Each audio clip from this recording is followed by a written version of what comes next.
Here's 8 strange things you never knew about the Wild West. Number 1, crazed cannibals used to roam the Nevada desert. So for hundreds of years, the Northern Paiute tribe would pass down tales of a tribe of giant cannibals that had red hair and lived in a cave. So the Paiute tribe had a name for the giants, and that was Seediqa. And apparently the Seediqa would terrorize the Paiutes and end up eating a lot of their members over like hundreds of years. But they eventually started fighting back, and apparently during one of the battles, they end up catching them in their cave and filling up the entrance with a bunch of things that would catch fire and setting it on fire, and that pretty much killed all of them inside. Now that made us sound like folklore, but the weird thing is, in 1911, 2 miners went into Lovelock Cave in Nevada because they were looking for bat guano, which would be used for fertilizer. But while they were exploring the cave, they ended up finding 45 human skeletons, some of them which were really big, like 8 to 9 feet tall. Pretty heavily reported on. There was multiple newspapers that wrote stories about it. You can pause this if you want to read it. Now, a lot of the skulls and fragments were lost to time, but there was a handful of the giant skulls at a local museum for decades. And this is an actual shot of one of them. And another interesting thing is, the 2 miners, they said that when they went into the cave at the entrance, they noticed that on the walls of the cave, it looked like there had been an extreme fire, which totally lines up with the Paiute tribe's story. And one of the skeletons that they found, the foot was so big that in nowadays shoe size in the US it'd be a 28. And we could dive deeper into this in another video if you guys want me to. Alright, number 2, cowboys often saw UFOs. There was one notable case that happened on November 25th, 1896 in a small frontier town called Lodi, California. So there was a Civil War veteran named H.G. Shaw who was riding in his wagon with his friend who was a journalist named Camille Spooner. They were cruising down a lone dirt road when they said that they saw 3 weird beings off on the side of the road. And behind them was a floating craft that was hovering above a lake. They essentially described them as looking like greys, but that's before greys were even a name for aliens at that point. They stood about 7 feet tall and were very slender with big eyes and a small nose. Apparently the beings came up to them, and they were also holding some like weird apparatus underneath their arms, and they would occasionally like take like breaths from it like as a breathing apparatus. It seemed like they were trying to communicate with each other, but they couldn't understand anything.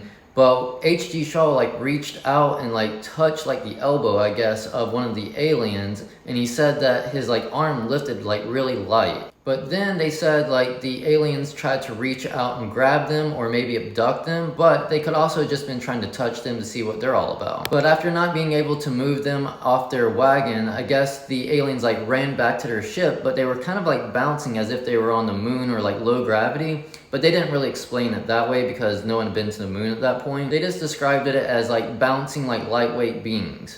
They bounced back to their UFO and it eventually just took off, and that was it. But they later reported on it in the newspaper. And this is a shot of that clipping. You can pause to read if you want. And then about a year later, in the small town of Aurora, Texas, the citizens reported seeing cigar-shaped objects in the sky. Now that sounds completely believable because the Pentagon recently released the footage of the cigar-shaped UFOs that they said are real. And there's a lot more strange stories, so if you guys want a part 2, let me know.